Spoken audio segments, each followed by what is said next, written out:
I'd like to introduce our keynote speaker. Jody Hardin is the Executive Director for the Innovation and Strategy Directorate in CBP's Office of Field Operations. In this role, she leads strategy development, operational analysis, and business transformation efforts that impact over 27,000 frontline employees at 328 ports of entry and 17 pre-clearance locations. Ms. Hardin oversees the development of innovation and technology for field operations, including new artificial intelligence use cases, biometric solutions, and land border processing technologies, non-intrusive inspection systems, and mobile applications. She led the development of long-term strategies for pleasure boat and cruise vessel process reengineering, as well as the deployment of facial biometrics in land, air, and sea operations. Ms. Hardin began her CBP career in the area port of Honolulu, where she served for 17 years before joining headquarters in 2015. She holds a Bachelor of Arts in Political Science from the University of Hawaii. XD Hardin, welcome to SVIP Demo Week.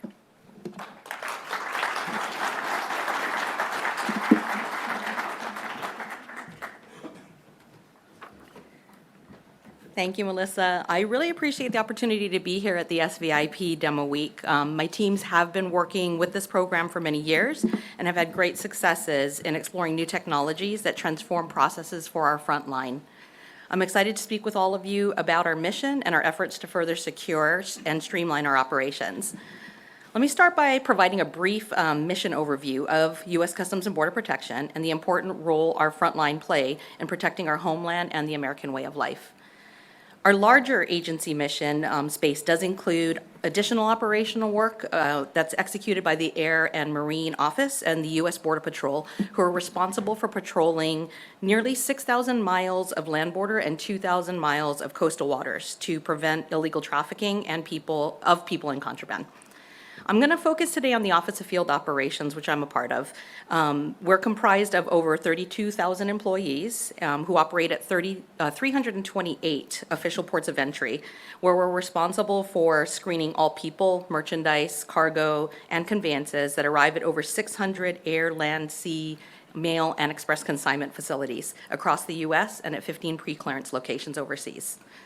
Our unique authorities at the border make us responsible for enforcement of hundreds of U.S. laws and regulations on behalf of federal, state, and local governments.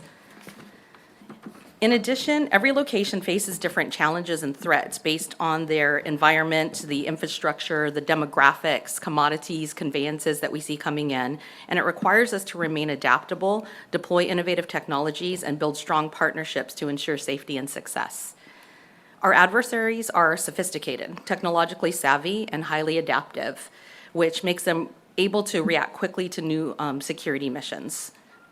To meet our threats, we're structured to support a culture of proactive, continuous threat analysis and evaluation to ensure that we're always prepared to meet constantly evolving threats.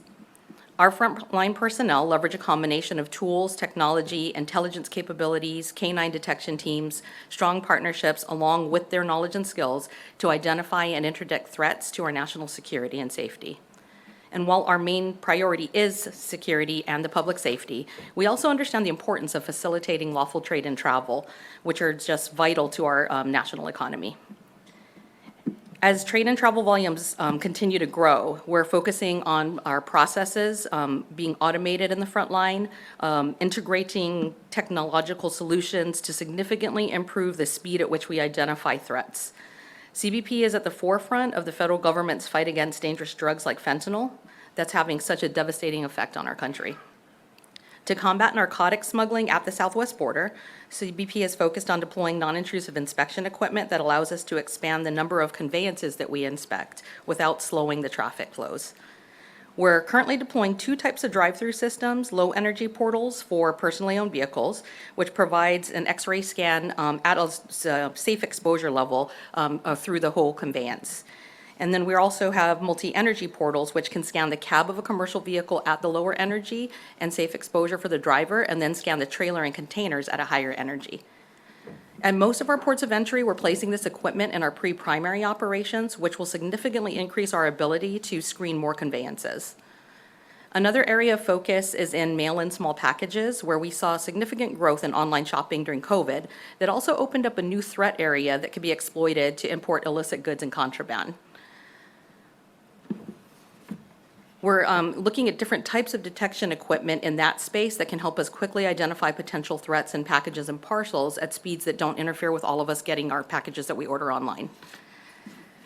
I'm going to switch focus over to how we process travelers, where our greatest successes in streamlining operations has been through the use of facial comparison technology. Our mission requires us to verify the identity of all individuals that arrive at our ports of entry. And since 2018, CBP has been using our traveler verification system to match travelers against their documents and against the data that we have in our holdings. Well, this process was really developed to increase security by biometrically confirming the identity of non-citizens entering the U.S. It had added benefits of automating data capture and streamlining the process for travelers. To date, we've had more than 515 million travelers processed using biometric facial comparison technology, which allowed us to biometrically confirm over 239,000 overstays and identify almost 2,000 imposters. We continue to work with airlines and airports to increase the number of passengers who are processed using facial biometrics upon departure. In our maritime environment, we support facial biometric debarkation of cruise vessels at 21 seaports. We're also using facial biometrics in the pedestrian lanes at all of our land border ports of entry. And moving forward, we're going to continue working to find options to expand facial biometrics to vehicle lanes at the land borders, which really is our most challenging environment. We're currently testing various technologies to reach our desired result of implementing facial biometrics for all inbound vehicles. In all of our environments, we're also exploring how mobile applications can best support our operations both internally and for the public. We're leveraging mobile technologies to automate manual data collection, eliminate manual tasks, reduce administrative processing for our frontline significantly. In addition, we're developing tailored mobile capabilities for our stakeholders to access and submit necessary information in advance of scheduled arrivals. So I'm going to get to the topic that I know everybody is waiting for, that's been at every event I've ever been to, the AI/ML space. With increased scanning of cargo and conveyances, we will have more images that need adjudication, and we're working on developing AI/ML to assist us in detecting anomalies and threats in those images. Even beyond that image adjudication, we recognize the importance of leveraging cutting-edge technologies like AI/ML to impact multiple mission areas by allowing us to comb through data of all kinds to find anomalies, trends, and patterns that strengthen our intelligence and operational picture. We're looking to use it for the creation of efficiencies and to reduce redundancies in the work that we do, and to automate the routine tasks performed by our personnel, which allows them to focus their critical thinking on the important enforcement aspects of our mission. We also know that AI doesn't replace the need for human checks and balances in ensuring success in our operations. And we're looking at how AI will enhance our workforce and our operating models.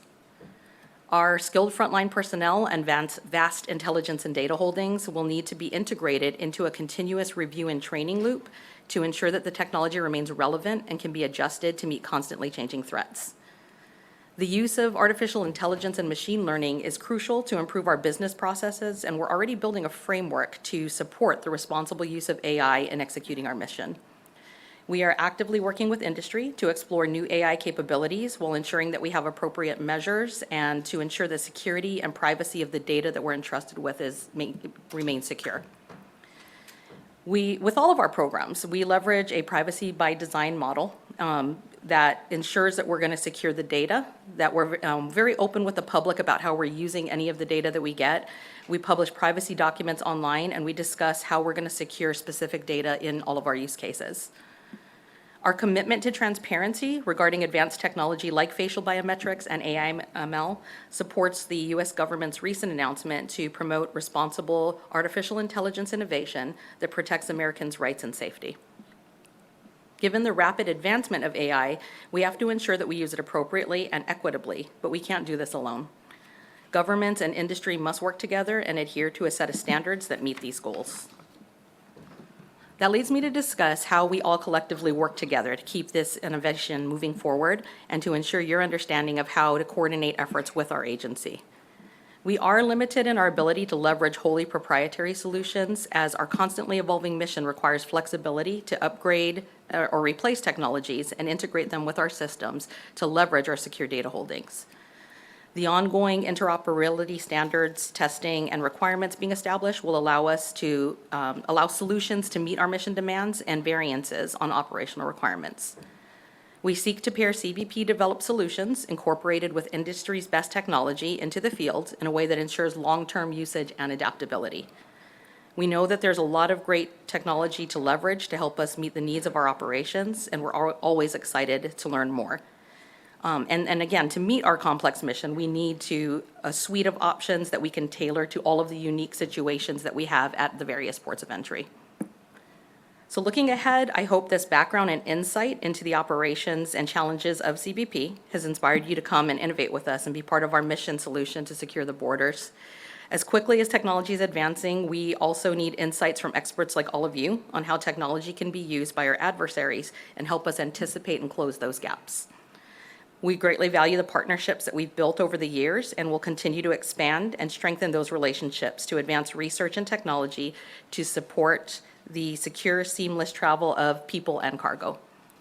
I want to close out by throwing in a plug for the CBP Industry Day for Artificial Intelligence. It's going to be held next week, Wednesday, on May 29th, from 9 to 12 via WebEx. Information about that event can be found on sam.gov. And if your organization has cutting-edge technology that can help CBP, please visit our website at CBP Business Connection or email us at businessconnection@cbp.dhs.gov. And please make sure to stick around for the fireside chat that my partner Chris White is going to be speaking at and talking about some of the technologies that we are working on right now.